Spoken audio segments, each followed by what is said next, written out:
Long before the arrival of the first European settlers, the area that is now Pennsylvania was first home to many Native American tribes, beginning as early as 16,000 years ago. Among the native peoples were six main tribes: the Erie, the Iroquois Confederacy, the Shawnee of the Ohio Valley, the Munsee Delaware, the Susquehannock, and the Lenni Lenape Delaware Indian tribes. Though it is impossible to create an exact map today, the Erie tribe essentially inhabited the northern section of Pennsylvania and Ohio and covered parts of Erie, Crawford, and Warren counties. The Shawnee tribe covered parts of western Pennsylvania and central and eastern Ohio. Eastern Pennsylvania was home to the Susquehannock tribe and covered parts of middle Pennsylvania, Adams, York, Lancaster, Lebanon, Dauphin, and the general surrounding counties. Spread out across the state and concentrated in the eastern part of Pennsylvania near Philadelphia was the Delaware or the Lenni Lenape tribe. Just north of the epicenter of the Lenni Lenape Delaware tribe was the Munsee Delaware tribe. Their territory covered parts of Susquehanna, Wayne County, Wyoming, Lackawanna, Pike, Monroe, Carbon, and Luzerne counties. Another Native American tribe that inhabited northeastern Pennsylvania and New York was the Iroquois. The Iroquois tribe in Pennsylvania covered parts of Warren, McKean, Cameron, and Potter counties, and the surrounding northeastern Pennsylvania offshoot counties. Out of the six Iroquois tribes, three of them spoke Iroquoian, and three of them spoke Algonquin. The three that spoke Iroquoian were the Erie, the Iroquois, and the Susquehannock. The three that spoke Algonquin were the Shawnee, the Munsee, and the Lenni Lenape Delaware. According to the National Park Services, there were around 5,000 to 7,000 Susquehannock Indians in the early 1600s. The NPS also states that the Lenni Lenape Delaware and the Susquehannock tribes were the original inhabitants, and the other tribes came to Pennsylvania due to the Europeans arriving in North America. But what happened to these six tribes? According to scholars, about 16,000 people of the Lenni Lenape Delaware or the Unami Delaware still live in parts of Pennsylvania, Oklahoma, New Jersey, and in Canada. About 14,000 people of the Shawnee and Ohio Valley tribes now live in Oklahoma, and about 3,500 people of the Munsee tribe now live in parts of Ontario, Canada, and in Wisconsin. The Iroquois now mostly reside in parts of New York and Canada, with numbers in the thousands. According to the university, the Erie tribe is now considered extinct, with some descendants in other Iroquoian lineages. The Susquehannock is also considered extinct, mostly wiped out by disease and massacre. According to the last U.S. Census, 20,798 Native Americans are living in Pennsylvania. Little is known about the Native American tribe that gave its name to Erie, Lake Erie, and a county in 3 states. They were gone when the first settlers of European descent arrived in the region. What happened to the Erie or the Eries tribe? What is known is that the people the French in Canada called the people of the cat were an eastern woodland Indians that lived on the southern shore of Lake Erie in western Pennsylvania, eastern Ohio, and western New York. They are considered an Iroquoian group that lived in clusters of large longhouses, and the longhouses were surrounded by palisade walls. They grew the 3 sisters, corn, beans, and squash. Each of these had been grown in plots. A modern gardener would consider messy or cluttered, but each plant provided something the others needed. For example, the beans used the corn stalks to climb, and nitrogen for the soil was provided by the squash. The broad leaves of the squash in turn protected the bean plants from predators. They lived off these and other crops during the warmer months, and off the game and stored vegetables in the winter. The Erie were often at war with other Native American tribes, mostly over the fur trade. The long-running beaver wars began in the early 17th century when the usual trading with neighboring tribes declined and warfare was used. By the 1650s, the Erie had begun to disperse, some believe southward, some to Canada, or maybe even absorbed by the Iroquois, who were a powerful confederacy during the years 1655-1656 in the modern-day New York State. The Iroquois, being further east, had developed trade with the European settlers, and being along the Atlantic coast, they were able to have more powerful weapons at their disposal. An excerpt from the book Indians in Pennsylvania by Paul A.W. Wallace reads, "We conclude this brief description of the Eries with a passage from Father Francois Le Mercier, dated September 21st, 1654. They, the Iroquois, informed us that a fresh war had broken out against them and thrown them all into the state of alarm. The Erie Hurons were arming against them. These we call the Cat Nation. They informed us that a village of the Haudenosaunee Iroquois had been already taken and set on fire at their first approach. They declared, in a word, that all the four nations of the upper Iroquois were on fire, that they were leaguing together and arming to repulse this enemy. The Cat Nation is a very populous, having been reinforced by some Hurons who scattered in all directions when their country was laid to waste, and who have now stirred up this war, which is filling the Iroquois with alarm. 2,000 men are reckoning upon, well skilled in war, although they have no firearms. Notwithstanding this, they fight like Frenchmen, bravely sustaining the first discharge of the Iroquois, who are armed with our muskets, and then falling upon them with a hailstorm of poisoned arrows, which they discharge 8 to 10 times before a musket can be reloaded.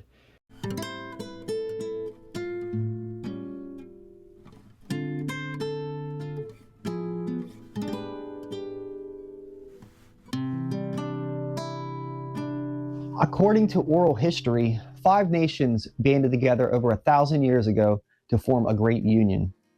The Cayuga, Seneca, Oneida, and Onondaga tribes were part of these 5 nations. In 1722, the Tuscarora joined the Union, making the Confederacy 6 nations. A council of chiefs served as the Iroquois governing authority. However, the 6 nations functioned under the Great Law of Peace. An oral constitution that was first created sometime around 1142 was later written on wampum belts. This constitution would later on serve as a model for the United States Constitution itself. The Iroquois Confederacy established that each nation should handle their own affairs. The Great Law of Peace is a unique representational form of government, with each of the people in the clans having a say in what information is passed upward. Legend has it that Benjamin Franklin used many aspects of the Iroquois system in the development of America's government. The Iroquois are considered a matrilineal society because descendant is passed through the mother rather than the father. Both men and women have equal roles in the social, political, and economic life of the community. For the Iroquois, the clan is a basic unit of social organization. Members of one clan are considered relatives, and intermarriage in the same clan is absolutely forbidden. Each clan is then led by a clan mother. The responsibilities of the clan mother include the naming of all those in the clan, as well as the selection of the male candidate for chief, which the rest of the clan must approve. She can, however, remove the same chief if he fails in his duties. The Haudenosaunee grew a variety of vegetables such as corn, beans, and squash. Hunting and fishing contributed to part of the food that they ate. They also grew tobacco that was used for ceremonial and medicinal purposes. The men and boys usually hunted for deer and bear and other small animals. Although hunting was accomplished by bow and arrow, many also used guns that they traded the Europeans for. The Iroquois lived in villages with long wooded buildings called longhouses. Families would live together in the structures with extended family members. The Haudenosaunee viewed the concept of the longhouse like 6 families living under one roof, with each nation representing a family. The Iroquois nations could be described as similar to a large longhouse that extends from where the sun rises to the east to where it sets in the west. The earth is the floor of this longhouse, and the sky is considered the roof. In this great long house, the Mohawk Nation are the keepers of the eastern door. The Seneca is the keeper of the western door. The Onondaga is the middle door, and they are the keepers of the central fire. Together, these three are referred to as the Elder Brothers, and they represent half of the Longhouse families. The Cayuga, Oneida, and Tuscarora nations are the younger brothers, and they represent the other families that complete the house.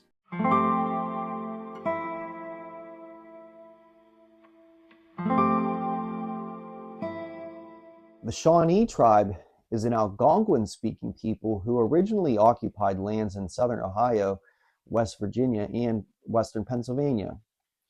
Their name comes from the Algonquin word shawam, meaning southerner, and refers to their original location in the Ohio Valley south of the Great Lakes. Their history is one of displacement, wandering, and rebellion. The Haudenosaunee, or the Iroquois, drove the Shawnee from this region around the 1660s because they wanted their rich hunting lands, and the Shawnee were much too obliged and scattered. By 1730, most of their ancestral homeland in the Ohio Valley, where they became embroiled in unrest, a sentiment that characterized the period. In 1761, the Senecas circulated a war belt calling for the general uprising against the British, and the Shawnees were one of the two tribes who responded to this rebellion. And it was discovered and stopped by Sir William Johnson, the British Superintendent of Indian Affairs. The Shawnee also joined the Ottawa chief Pontiac on his uprising against the British in the spring of 1763. Lord Geoffrey Amherst, the British military commander in North America, ended the siege. Joseph Woolley writes to Wheelock in 1765 that the Shawnee and Delaware were coming to Johnson Hall to polish the covenant chain with the Haudenosaunee. The Shawnee tribe participated in the large Congress at Fort Stanwix in 1768, and in the summer of 1774, Occam records in his journal that the Shawnees fought with the Virginians in what would become Lord Dunmore's War and were rousing the other tribes to join them. But because they were severely outnumbered, their chief Cornstalk signed a treaty relinquishing all Shawnee claims south of the Ohio River. Eventually, the tribe scattered again. One band migrated to Missouri, becoming the absentee Shawnee. Another settled in eastern Oklahoma in the band that is called the Loyal Shawnee. Because they fought on the side of the Union during the Civil War, relocated to a small reservation in Kansas. The Shawnee leader Tecumseh and his brother, the Shawnee Prophet, led another ill-fated uprising against the American settlers in the border wars of the Ohio Valley at the turn of the 19th century, founding the Pan-Indian Prophetstown settlement in 1808 and fighting on the side of the British in the War of 1812.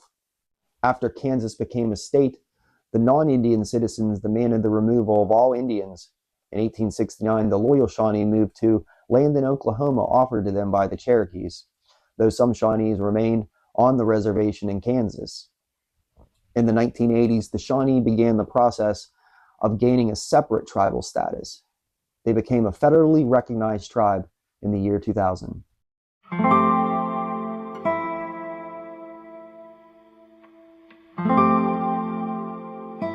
Archaeology of the lower Susquehanna River reveals that American Indians had utilized its resources for about 1,000 years.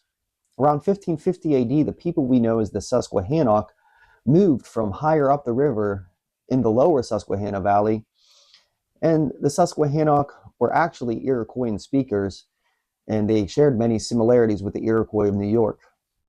The Shanks Ferry people, who had occupied the region for about 500 years prior to their arrival, were absorbed into their culture. Whether this union became about through force or free will is not known. It is probable that the Susquehannock moved south in order to better control the fur trade. However, they quickly trapped out of the Susquehanna Valley and became a middleman for the furs of the Native American groups of New York, Ohio, and Canada. Tensions between the tribes over the fur trade were fierce throughout the 17th century. Susquehannocks traveled to trade with the Europeans on footpaths and using their dugout canoes. The Susquehannocks' canoes were actually quite heavy and strong. The weight and bulkiness made it extremely difficult to transport the canoes over the land, and it was likely the dugouts were used primarily for fishing, ferrying, and crossing the river. For travel up and down the river, Susquehannocks used the extensive system of walking paths. Captain John Smith met the Susquehannock representatives at the head of the Chesapeake Bay in 1608, Captain John Smith and his small crew of adventurers set out in an open boat to explore the Chesapeake Bay. They mapped and documented nearly 3,000 miles of the bay and its rivers along the way, and they visited many thriving Native American communities and gathered information. Smith only traveled up the Susquehanna a few miles, where he met a delegation of Susquehannock representatives just north of the river's mouth. Smith described the Susquehannocks as great and well-proportioned men who seemed like giants compared to the English. Based on archaeological evidence, they were no taller than the average modern-day American, but more robust than Smith's explorers. Smith's fascination with the Susquehannock is reflected by the prominent figure of a Susquehannock man included on the map of the Chesapeake Bay.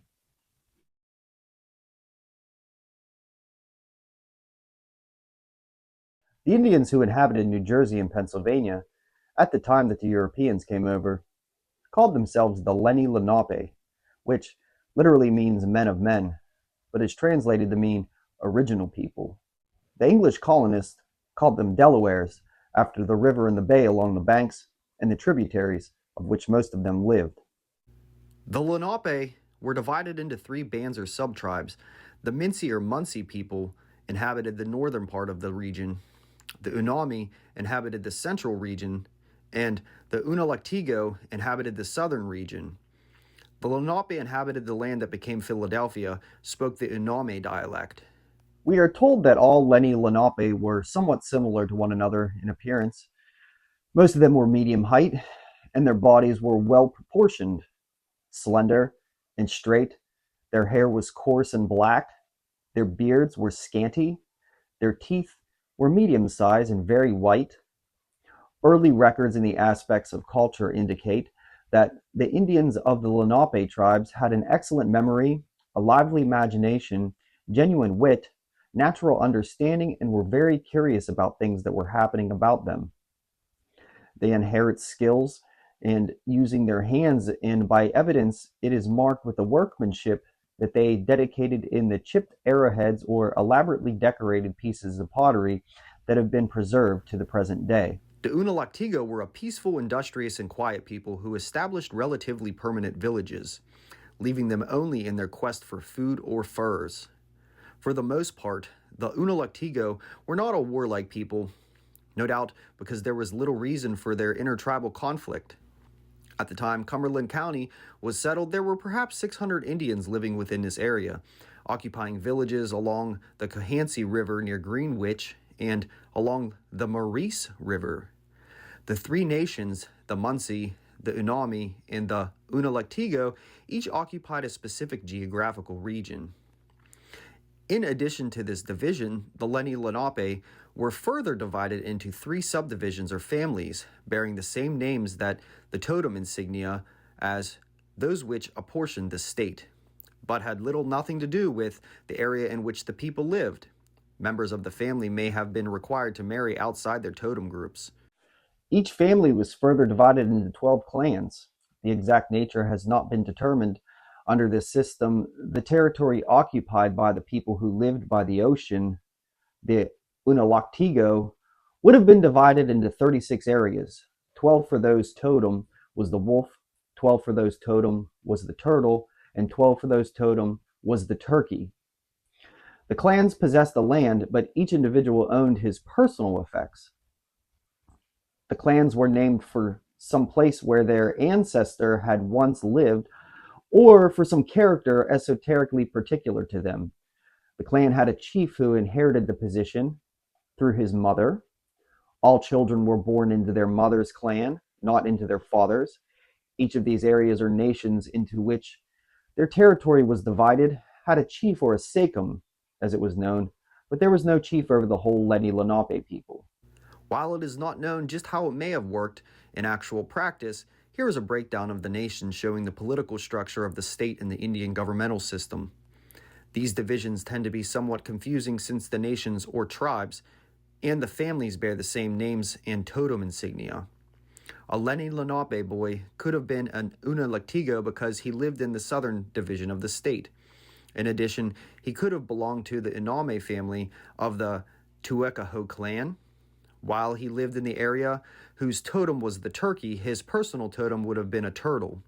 It may also be noted that while the turtle was shown in its entire form, the wolf was represented by a print of its paw and the turkey by its foot.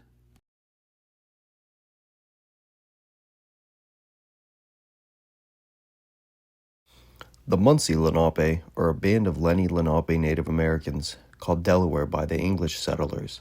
They occupied the region of western Connecticut to eastern Pennsylvania, and from the northern bank of the Raritan River north to Albany, New York, prior to contact with the Europeans. The language primarily spoken was Munsee, which is a dialect of Algonquin. The Algonquin language group spanned most of northern United States and southern Canada. There are many distinct groups under this umbrella that are related primarily through language and social customs. The name Munsee Lenape translates to English meaning people of the stony country. The Ramapo Munsee Lenape lived in Sloatsburg in Suffern, New York to Mowa, New Jersey, and their name translates to sweet water. There are three groups within the Lenape Munsee, which is the Wolf Clan, Unami, the Turtle Clan, and the Unalaktiga, the Turkey Clan. The clans coexist and lived together in communities or bands.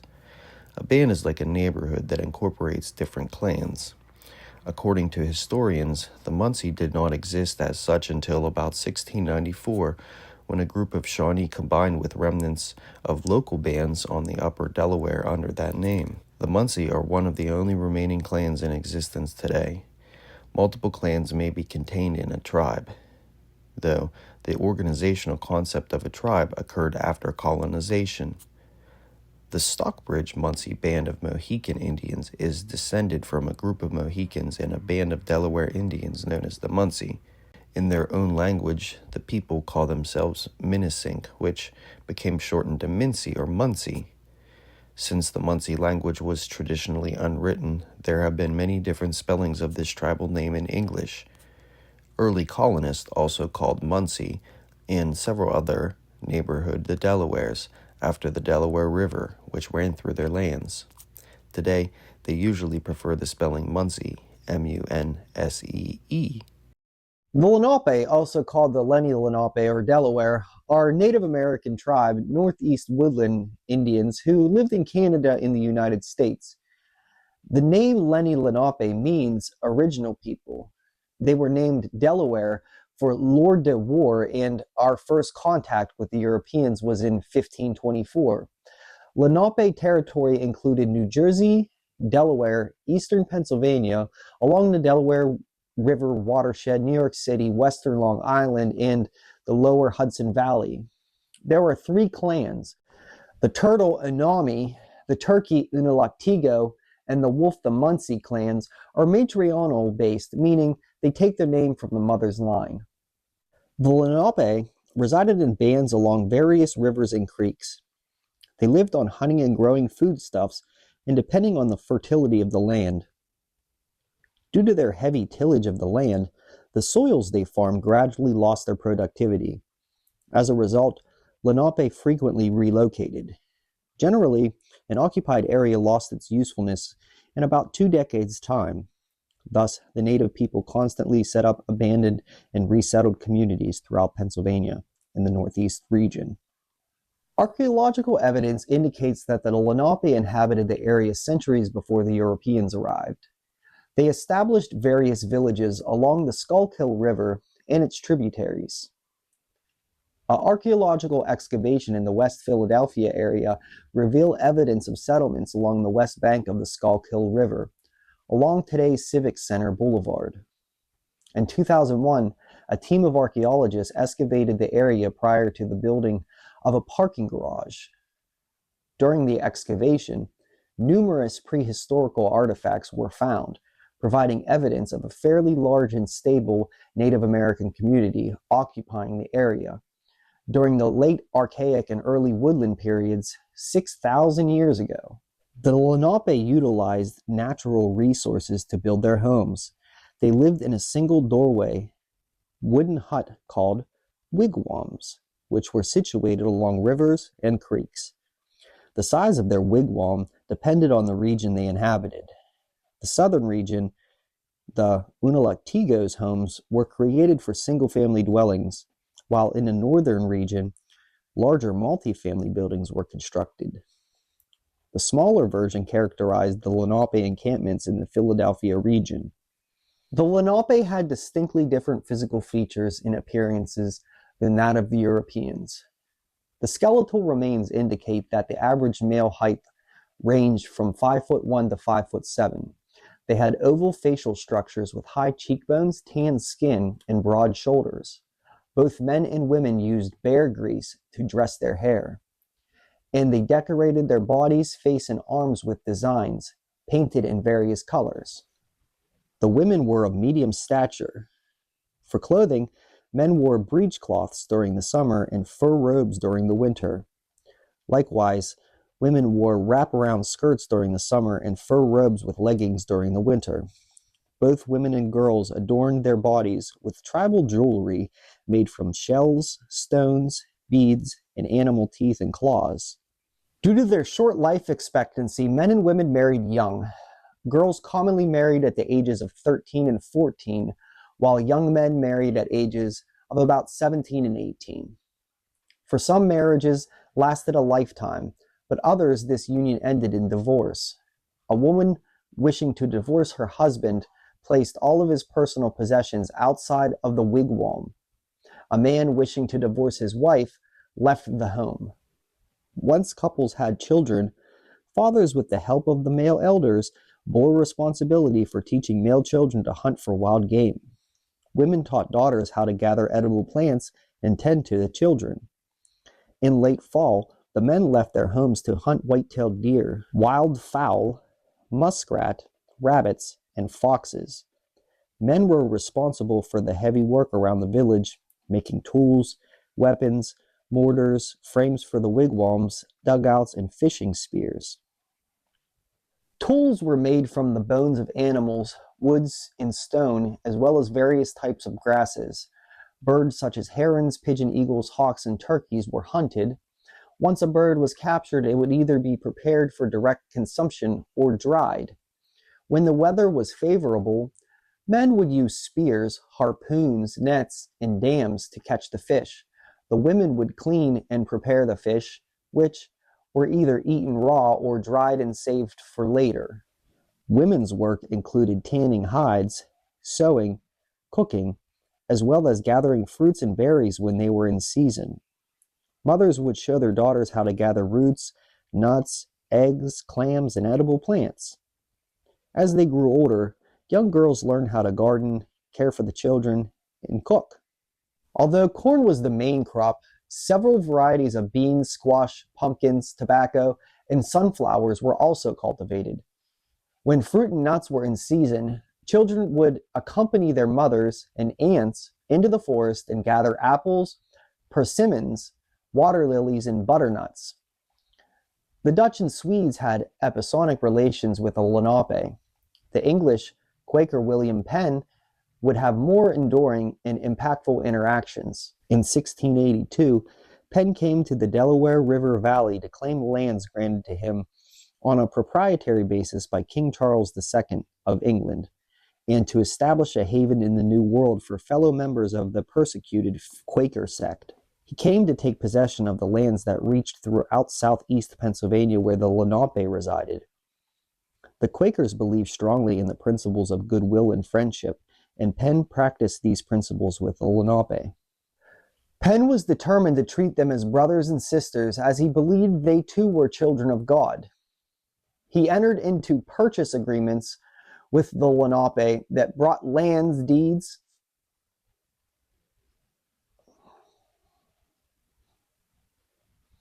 Penn was determined to treat them as brothers and sisters, as he believed they too were children of God. He entered into purchase agreements with the Lenape that brought land deeded to his proprietorship under his absolute title. Although he took ownership rights, he still recognized and reserved certain lands where Lenape villages were located, not allowing them to be sold. Peaceful relations between the European settlers and the Lenape would disintegrate, however, not long after Penn's death in 1718. The Lenape famously lost all claims to the terrain they had inhabited for centuries in the fraudulent walking purchase deed of 1737. After purchase agreements with William Penn, the Lenape moved outward, but soon these lands would be claimed by growing numbers of European settlers in the countryside around Penn's Philadelphia. In the 1730s, Penn's sons reinterpreted an accord that Penn had reached with the Lenape in 1686, insisting that the Penn family claim extended a full day and a half's walking distance, sending out so-called walkers to determine the extent of their asserted domain. The Penn family seized ownership of land 65 miles to the north and west of the earlier purchase agreements, effectively adding 750,000 acres to the family estate. The Powhatan tribe were a group of eastern woodland Indians who occupied the coastal plain of Virginia. They were sometimes referred to as Algonquins because of the Algonquin language they spoke and because of their common culture. Some words we use today, such as moccasin and tomahawk, came from this language. At the time of the English arrival in 1607, ancestors of the Powhatans had been living in eastern Virginia for thousands of years. The paramount chief of the Powhatans was Haudenosaunee, who ruled over a loose chiefdom of approximately 32 tribes. The English called him Powhatan, and the people he ruled, the Powhatans. The tribes had their own chiefs called Werowonses and Werowonsquaws, who lived in separate villages but shared many things in common, such as religious beliefs and cultural traditions. Everyone paid tribute taxes, such as deerskins, shell beads, copper, or corn, to the local ruler. The local chiefs paid tribute to Powhatan. In return, they received Powhatan's protection. Succession of political positions and inheritances passed through the mother's line or the female line. This was how Powhatan came to his position as paramount chief.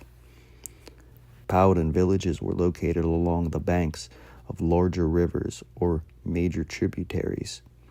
A Powhatan house was called a yehakin, not a wigwam, and was made from natural materials found in the surrounding environment. Its framework was made from saplings of native trees such as red maples, locust, or red cedar. The framework was then covered in either bark or mats made from marsh reeds. Houses were located near planting fields, which was important because the Powhatan likely had to move whenever their fields were no longer fertile to weeds, insects, or leaching. The Powhatan lifestyle was heavily dependent upon the seasonal cycle. Their planting, hunting, fishing, and gathering followed the rhythm of the seasons. They raised vegetables such as corn, beans, and squash, with corn being the most important. They ground corn and made it into flat cakes, or boiled it in stews with beans, squash, and wild game or fish. The Powhatan ate fresh vegetables in summer and fall, and fish, berries, and stored nuts in the spring. Fishing was a spring and summer activity. When other food resources became low, they would gather oysters and clams. Food was mostly scarce during late winter through early spring, when the store of corn from fall were gone and berries had not been ripened. During the winter season, when brush was sparse, the Powhatans hunted and ate game. There was a lot of game in the area: raccoon, deer, possum, turkey, squirrel, and rabbit, among others. Some of these, such as the opossum and raccoon, were strange and unfamiliar to the English, so they adopted Powhatan names for them. Of all the game hunted, deer was the most important because it was used for food, clothing, and tools. Although a Powhatan Indian used basic tools, the men generally hunted, fished, and made tools. They likely cleared the land for gardens, as this was a very arduous work. The women typically farmed, gathered firewood, made clothing, and prepared and served meals. The children helped their parents. Girls weeded gardens and boys learned to fish and hunt. Children enjoyed playing active games that involved running. Since there were no horses in this part of America yet, fast runners were important to the tribes. Young children may have been placed in small houses in the middle of the fields to act as scarecrows to keep the crows and other animals from eating the crops. Everything the Powhatan people used came from the environment. Both men and women painted their bodies using paints from oils, bloodroot, and animal fats. They rubbed themselves with bear fat to repel mosquitoes and to keep them warm during the cold months. Women pierced their skin to make tattoos of various animal and floral designs. As a mark of wealth and status, the Powhatan people wore necklaces and ear ornaments made with materials such as shells, copper, and freshwater pearls. In the winter, they wore deerskin with the fur towards their skin. Often, depending upon the season, they wore only deerskin or woven grass garments around the waist. Powhatan children did not typically wear clothing before adolescence. The Powhatan people probably appeared rather scantily clad to the Englishmen who appeared on their shores in 1607. Well, thank you guys for checking out this video. And if you like this video and videos like this, please be sure to subscribe to the channel, press that thumbs up button, and share this video with your friends and family. And as always, remember, get out there and explore. Thanks, guys.